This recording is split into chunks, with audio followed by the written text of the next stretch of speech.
എന്നതിൽ ഞാൻ ദർശനെന്ന് മാത്രമല്ല വന്ന് വിളിച്ചുള്ളൂ. അവിടെ വേറെ ഏതൊക്കെയോ കുട്ടികളുണ്ട്. എനിക്കാണെങ്കിൽ ഇവറ്റകളുടെ പേര് പോലും അറിയത്തില്ല. എനിക്കിപ്പോ സത്യം പറഞ്ഞ ഈ സിറ്റിയിൽ ദർശനയൊക്കെ നമ്മളിപ്പോ അത്രയും പേര് നിന്നതിൽ ഞാൻ ദർശനെന്ന് മാത്രമല്ല വന്ന് വിളിച്ചുള്ളൂ. അവിടെ വേറെ ഏതൊക്കെയോ കുട്ടികളുണ്ട്. എനിക്കാണെങ്കിൽ ഇവറ്റകളുടെ പേര് പോലും അറിയത്തില്ല. എനിക്കിപ്പോ സത്യം പറഞ്ഞ ഈ സിറ്റിയിൽ കണ്ടാൽ തിരിച്ചറിയാവുന്ന ഒരേ ഒരു പെൺകുട്ടി ദർശനം മാത്രം. വേറെ ആരെയും കണ്ട പേര് പോലും അറിയത്തില്ല. ഞാൻ അതുകൊണ്ട് ഈ കുട്ടി കുട്ടി എന്ന് ഞാൻ വിളിക്കണത് അതുകൊണ്ടല്ലേ എല്ലാരെയും. ആരെയും വെറുപ്പിക്കണ്ട, മനസ്സിലായേ? ശരിയാണ്. എനിക്ക് ദർശനയുടെ പേര് മാത്രമേ അറിയത്തുള്ളൂ. സത്യം പറഞ്ഞ അപ്പിയറൻസ് വൈസ് എനിക്ക് ഐഡന്റിഫൈ ചെയ്യാൻ പറ്റുന്നത് ദർശനെ മാത്രമേ ഉള്ളൂ. പിന്നെ എനിക്ക് ആ മറ്റേ എലിയെ കണ്ടാൽ തിരിച്ചറിയാൻ പറ്റും. കാരണം സിറ്റിയിൽ ഇമ്മാരി ഒരു എരണം കെട്ട കോലം വേറൊരു പെണ്ണിനില്ല.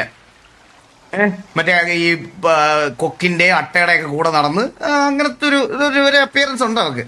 അത് കാണുമ്പോ എനിക്ക് അവളെ തിരിച്ചറിയാം. പിന്നെ ദർശനെ അല്ല, ചെലപ്പോ ഞാൻ ഒന്ന് മുടിയൊന്ന് അഴിച്ചിടാൻ ചാൻസ് ഉണ്ട്. അപ്പൊ എന്നെ കണ്ടു കഴിഞ്ഞാൽ ഇനി തിരിച്ചറിയാണ്ടിരിക്കുവോ?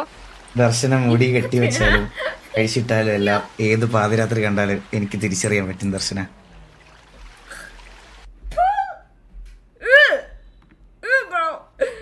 നീ മുടി ഇപ്പൊ അഴിച്ചിട്ടോ, കുറച്ച് കഴിയുമ്പോ പിന്നെ മുടി വെട്ടി ഇറക്കേണ്ടി വരും. അത്രേ ഉള്ളൂ, വേറെ കുഴപ്പമൊന്നുമില്ല. ഇപ്പൊ മുടി അഴിച്ചിട്ടാ കാണും, മുടി അഴിച്ചിട്ടേലും കാണും. 6-7 മാസം കഴിയുമ്പോ ഒന്നരത്തേക്ക് നീ ഏതാണ്